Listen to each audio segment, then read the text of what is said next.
Күн күреш қалдықларын шөпшарына ойырып орнаштыруда нинди проблемаларны хәл итәсе бар? Законсыз қар шығару урыннарын ничек булдырмаска?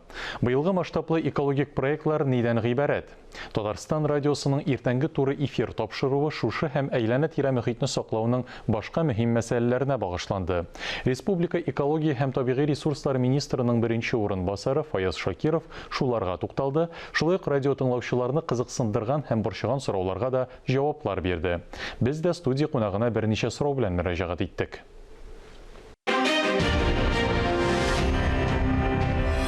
Фаяз Фәнилович, хәерле иртә. Көн күреш калдыкларын шөпшарны урнаштыруда нинди проблемаларны җайга саласы бар?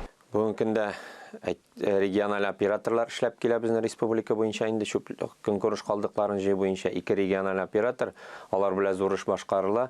Ниндидер чүп коллапслары безнең бүгенге көндә республикада юк, ләкин шуңа карамастан да кай вакыт проблемалар барлыкка килә. Без моны инде халык контроле системасы белән, аппарат президенты белән һәм инде башка күзәтчелек органнары белән бергә хәл итәргә тырышабыз. Мисал өчен, кайдадыр контейнерлар җитми, монда инде региональ операторлар ел дәвамында менә 2 региональ оператор 4000-гә якын контейнер булдырып алынган менә 20 ел нәтиҗәләре буенча.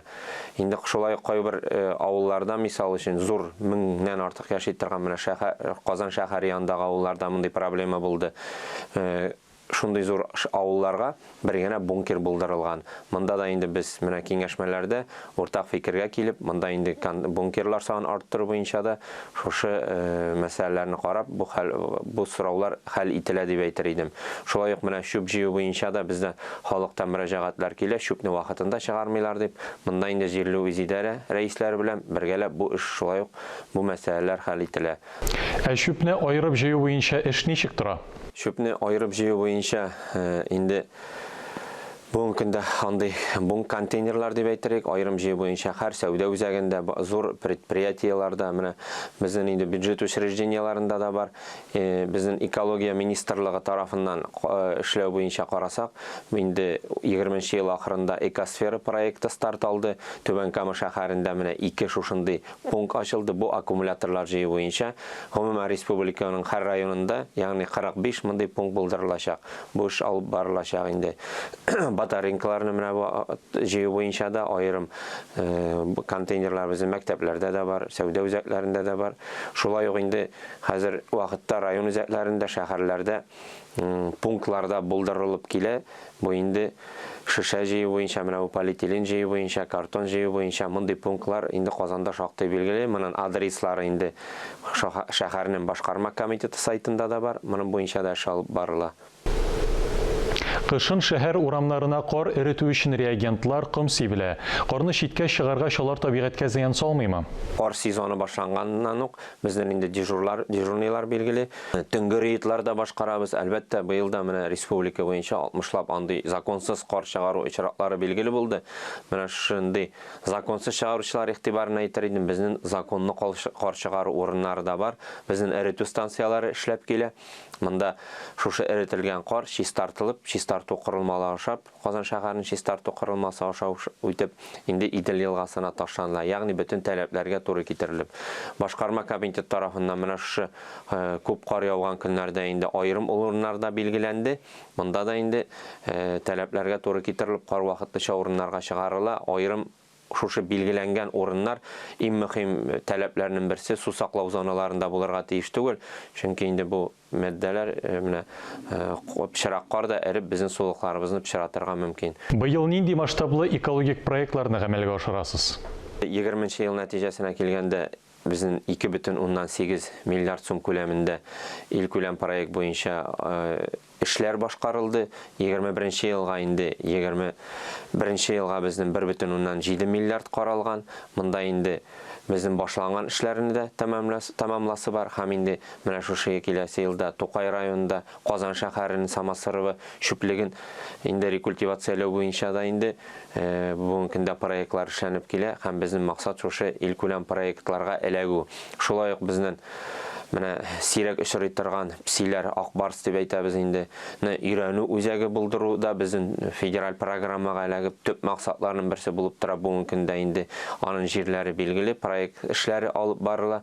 Шулай ук экологик үзәк төзү һәм инде әлбәттә безнең төп максатларның берсе безнең министрлыкның эшчәнлеген бу күзәтчелек өлкәсендә дә, мониторинг өлкәсендә цифрлаштыру. Әгәр дә без шушыны цифрлаштыра алсак, бүгенге көндә безнең республика территориясының чисталыгын, һавадагы пычраткыч матдәләрнең мигдарын онлайн режимда белеп, менә һәм инде башка күзәтчелек органнары белән берләшеп эшли алыр идек. Елга күлләрне Идел елгасын чистарту программасы ничек үтәлә?